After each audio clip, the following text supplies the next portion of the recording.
বিমানবন্দরে আগুনের ঘটনায় নাশকতা বা অবহেলা খুঁজতে 4টি দেশের বিশেষজ্ঞদের আমন্ত্রণ জানিয়েছে সরকার। শনিবার ক্ষতিগ্রস্ত কার্গো ভিলেজ ও ইগেট পরিদর্শনের পর এই কথা জানিয়েছে স্বরাষ্ট্র উপদেষ্টা। তিনি জানান, বিমানবন্দরের নিজস্ব অগ্নি নির্বাপনে 4টি ইউনিট ও ফায়ার সার্ভিস দ্রুত পৌঁছলেও কার্গো ভিলেজে দাহ্য পদার্থ থাকায় আগুন নেভাতে বেগ পেতে হয়।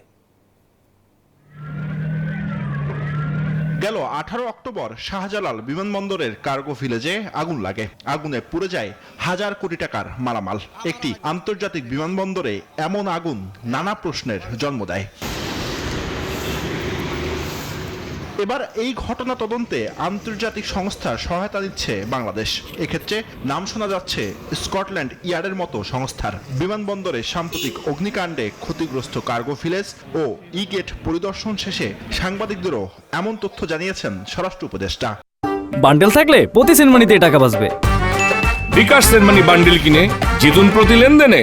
এই অগ্নিকাণ্ডের ভিতরে যদি কোনো অব্যবস্থাপনা থাকে, এই জন্য আমরা 4টা দেশে ইনভাইট করছি তাদের আসার জন্য। ইংল্যান্ডকে ইনভাইট করা হয়েছে, আপনার অস্ট্রেলিয়ারে ইনভাইট করা হয়েছে, চায়নারে ইনভাইট করা হয়েছে, টার্কিরে ইনভাইট করা হয়েছে। তাদের স্পেশালিস্ট আমরা আনতে চাচ্ছি, তারা একটা ইনভেস্টিগেশন করে মানে কারণটা কি এবং কে দায়ী এটা তারা বের করতে পারে। এই ঘটনায় ফায়ার সার্ভিসের কোনো গাফিলতি ছিল না বলে জানান তিনি। তাদের 4টা ইউনিট আছে, তাদের 4টা ইউনিট এখানে কাজ করছে, কিন্তু সাথে সাথে যে মানে আমরা হয়তো এক্সপেক্ট করছিলাম যে আরো তাড়াতাড়ি এটা কন্ট্রোল, বাট হয়তো কন্ট্রোল আসতে একটু সময় লাগছে। যেহেতু বিভিন্ন পারিপার্শ্বিক অবস্থাগুলো চিন্তা করতে হয়, যে ধরনের দাহ্য জাতীয় পদার্থ খুব বেশি ছিল, অনেক সময় বাতাস থাকলেও আবার অনেক সময় নিভাইতে সময় লাগে।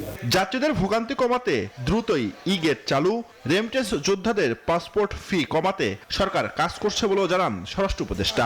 ওইটা অনেক সময় তারা উড়ে হলে ওইটা করে জুবায়ের সানি, নিউজ 24, ঢাকা।